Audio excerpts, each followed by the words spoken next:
ዛሬ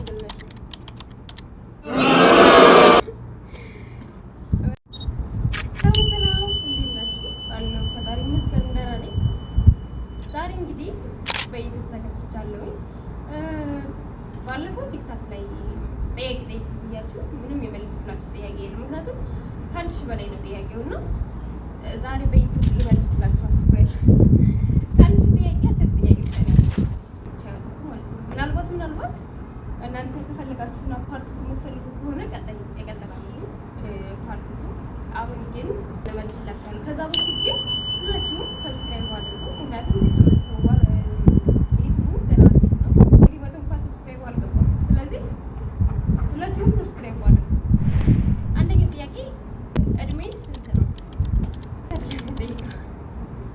እድሜ 22። ሁለተኛ ጥያቄ Oh my god. ከዚህ በፊት ያው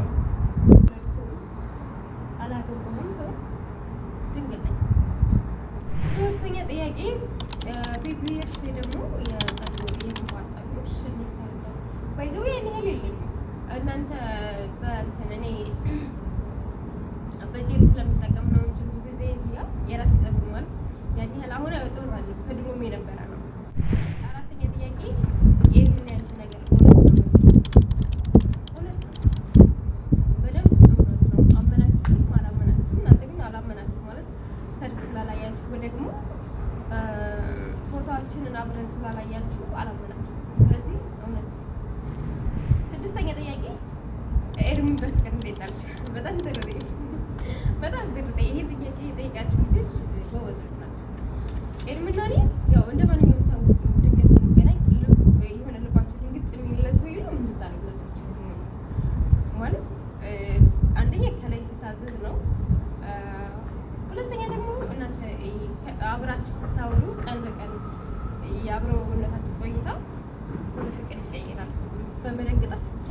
እሺ ስድስተኛ ጥያቄ መቼ ነው ያንቺና ኤርሚ ሰርግ? መቼ ነው? በፍቅር አብረን ለመቆየት ነው እንጂ እስካሁን ለመጋባት አላሰብኩም። ስለዚህ ቀን አልቆረጥንም ማለት ነው።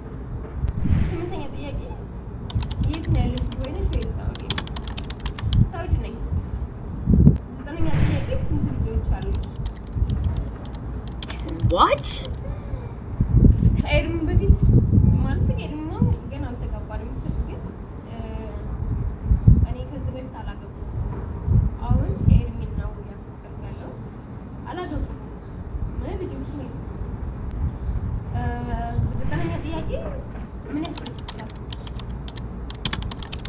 የሚያስደስተኝ ነገር እኔ በትንሽ ነገር የምደሰትና በትንሽ ነገር የምከፋ ሰው ነኝ እና ግን ሁለት ነገር ልጥቀስላችሁ። አንደኛው ሰው እዚህ ቦታ ትደርሽም ወይ ደግሞ አትችይም ብሎኝ ያን ነገር ችዬ ሳሳየው በጣም ነው ደስ የሚለኝ። በቃ አንጀቴ ነው የሚርሰው። እንዴት እንደሆነ አላውቅም፣ በጣም ነው ደስ የሚለኝ። ሁለተኛ ደግሞ ከሰዎች ጋር ሰዎች የሆነ ሳልግባባ ቀርቼ ወይ ደግሞ ያለመግባባት ተፈጥሮ እኔ ትክክል ሆኜ ሳለ ያ ሰው ትክክል አይደለሽም ብሎኝ ተጣልተን በዛ ነገር ያ ሰው ጥፋት ነው ወይ ደግሞ ትክክል እንዳልሆነ ገብቶት በዛ ነገር በተናገረው ነገር ሲጸጸት ሳይ ደስታለሁ ማለት አልነበረብኝ ሲል ይሄ ሰው ያባሪ ካመነ ካላት ትክክለኛ የሰው ባህሪ ስለሆነ በስረኛ ጥያቄ የባሌ ጥያቄ ነው። የባሌ ጥያቄ ነው ታገሩ ጥያቄ በደንብ አገባል።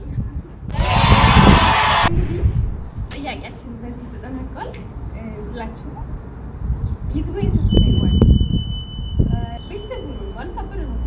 እኔ ግን ይሄ ቪዲዮ የመጀመሪያ ቪዲዮ ነው ዩቲዩብ ላይ ስለቅ ያን ያህል አይመቸኝም፣ ግን ባለኝ ሰዓት ውስጥ ከቲክታክ ባለፈ ነው ይሄ